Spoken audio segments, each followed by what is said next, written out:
আসসালামু আলাইকুম। মা ছেলেদের পাকের ঘর থেকে আপনাদের জন্য রইল দোয়া এবং শুভকামনা। ছোট বড় সকলেই চিনেন যে এটা উস্তা।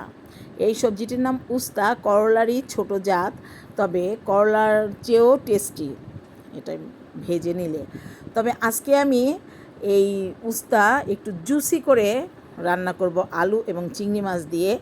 সবাই করলা রান্না করেন, কিন্তু উস্তা জুসি করে রান্না করে খেয়ে দেখবেন, অবশ্যই খুবই সুস্বাদু, খুবই স্বাদের এবং দেখতেও খুব লোভনীয় হবে। যেহেতু আমি উস্তা কেটে নিয়েছি লম্বা করে, আমি দেখিয়ে দিয়েছি, এবং আলু যে কেটে নিব সে আলুও কিন্তু ওই উস্তার সাইজেই কেটে নিচ্ছি।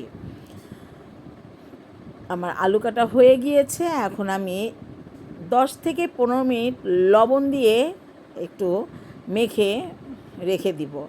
লবণ দিয়ে রেখে দিলে হবে কি, উস্তার যে একটি আলগা একটা তিতো ভাব আছে, এই তিতো ভাবটা চলে যাবে, অর্থাৎ এর যে একটা কষ আছে সে কষটা চলে যাবে। তারপরে ভালো করে ধুয়ে নিয়ে একটু ছেঁকে নিতে হবে, তে রেখে, কারণ এটা পানিটা তাহলে শুকিয়ে যাবে, পানিটা ঝরে যাবে পুরোপুরি।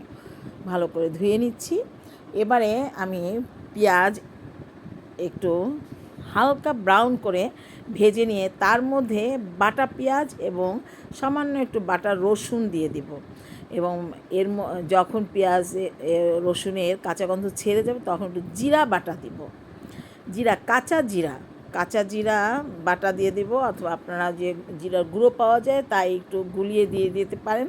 এবং পানি দিয়ে হলুদ মরিচের গুঁড়ো দিয়ে দিয়েছি, এবং তারপরে চিংড়ি মাছ দিয়ে দিয়েছি। এগুলো আসলে আপনারা আপনাদের স্বাদ মতো দিয়ে দিবেন, এবং চিংড়ি মাছ দিয়ে একটু সামান্য একটু পানি দিয়ে তার মধ্যেই উস্তা এবং আলু যে ধুয়ে রেখে দিয়েছিলাম সেগুলো দিয়ে ভালো করে একটু নেড়ে চেড়ে, আবার উস্তা কিন্তু বেশি নাড়া যাবে না, এটা একটা মানে প্রবাদ আছে যে উস্তা যদি বেশি নাড়াচাড়া করে, করলা যদি বেশি নাড়াচাড়া করে তাহলে তিতো ভাবটা বেশি হয়, মানে তিতোটা বেশি লাগে। অতএব বেশি নাড়াচাড়া না করে একটু ঢেকে দিয়ে হালকা আঁচে, মানে মাঝারি আঁচের চেয়ে একটু কম আঁচে রান্না করতে হবে।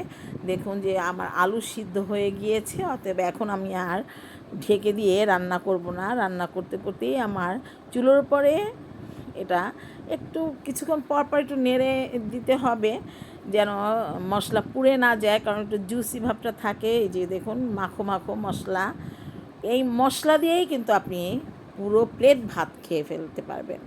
ভালো থাকবেন, সুস্থ থাকবেন, আমার জন্য দোয়া করবেন। আল্লাহ হাফেজ।